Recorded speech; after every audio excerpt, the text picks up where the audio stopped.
voters who are very independent persons, all of whom have had leadership roles. Based upon that, you have a combination of a total full question to yet respond to. With U.S. falling behind in science and math, should there be more emphasis on these fields, even in these hard budget times? And that flows into discuss the dropout rate in the Riverside Unified School District. Following that, please make your closing statement. Mrs. Allavie. 2 minutes, no 2 minutes? 3 minutes. Okay. That's a lot of issues to cover in a very short period of time. Yes, we need more science. We need more science and math, and we need to be more competitive. And that was part of what I was getting at with our tendency to so many standardized tests, is I think that we're getting away from some of the emphasis on things that are away from math and language. I'm sorry, I didn't miss the second part of the question. Dropout. Please discuss the dropout rate. This is really worrisome, the dropout rate. However, in Riverside Unified, we actually are trying to do a lot of things to maintain a very good number. It's not as bad as that people think. It's not 50%, it's not 100%. We've got some situations where kids need to stay more involved, and we need to keep those activities to keep the kids more centered into school. The Public Policy Institute for Riverside has projected some pretty scary things for 2015 in the Inland Empire. One of the things they're projecting is that we are going to have a lot fewer college graduates, but yet we're going to have more and more jobs that require college graduates. And the question is whether or not Riverside Unified is going to be able to step up to the plate and deliver a little bit more of what our region is going to need. Also, we're having a problem where kids who are graduating sometimes don't stay in our area. So to make our area stronger, we need to concentrate on some really innovative, out-of-the-box thinking. Some things I'd like to work on if I'm reelected. I would really like to talk about graduation requirements and strengthening those. I think we need to have the most rigorous ones that we can. And I would like to talk about middle school. Middle school is really pivotal, and there's some issues going on in middle school that are making it particularly difficult. I think we need to have some minds coming together to see how we can rework middle school and make it better.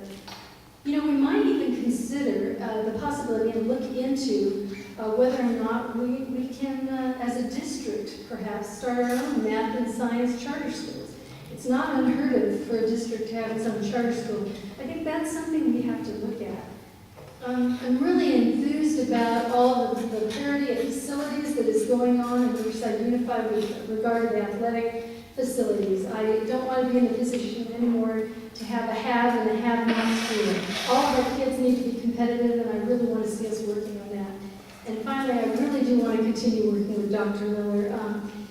We searched a long time, as Dr. Davies said, to find him, and he really closely embodies the vision, I think, of the current board. We need to really work with him to really solve all of the problems that you've heard tonight and so many more. Thank you.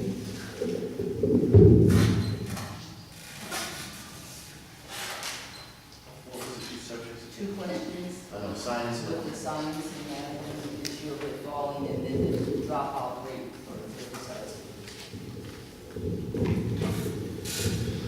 With the science and math, you know, the teacher has, and I see it a lot, especially at some of the schools that I've been to, where science and math, maybe social studies is being taught, where you can have it be a language or arts a type of assignment where the student writes an essay on a different, you know, the subject of science, be it, you know, on the structure of atoms or whatever, and then being able to use different types of elements to describe mathematics and how it may work. So I think with regards to that, that could be approached at many different levels. Regarding the dropout rate, this is a comprehensive answer to this question. I unfortunately can't answer it to you now, but I'm willing to answer and directly if you contact me, but the main issue is one of the main reasons why kids drop out is that they're not connected to school. And that's why it's very important to find something that the student can connect with. Like I mentioned before, it could be sports, it could be music and art, it could be drama, it could be clubs, it could be anything, but something to connect. That's probably the major issue with regard to the dropout rate. One of the areas that I would like to see happen more often, and it is being done to my knowledge, is seeing more of student leaders, having seniors to help out with the incoming freshmen, to help them get acclimated with the class, with the high school setting, help them with where to go and to provide them, and possibly could be a mentor to them, a friend, so they can lead them and help them to be connected. With regards to closing remarks, I have an approach that I like to call the ABC. The A stands for attendance, and what I would like to see happen is some of the funding that we get is based upon our attendance. I would like to try to improve that. And again, to do that, I'd like to use two approaches, both negative and positive. Again, work with the community to provide incentives to keep kids in school. Secondly, if a student, maybe not the student, maybe it's the parent is the one that's the issue, work with the district attorney, work with some of the programs that we have available to help the parent make sure they get their son or daughter to school. The B is for behavior. We need to make sure our schools are safe. One of the primary issues with any type of learning is safety. A student's not going to learn unless they feel safe. Thirdly, C is credits or achievement. It's very important to work with those. If you've got the two foundations of A and B, the C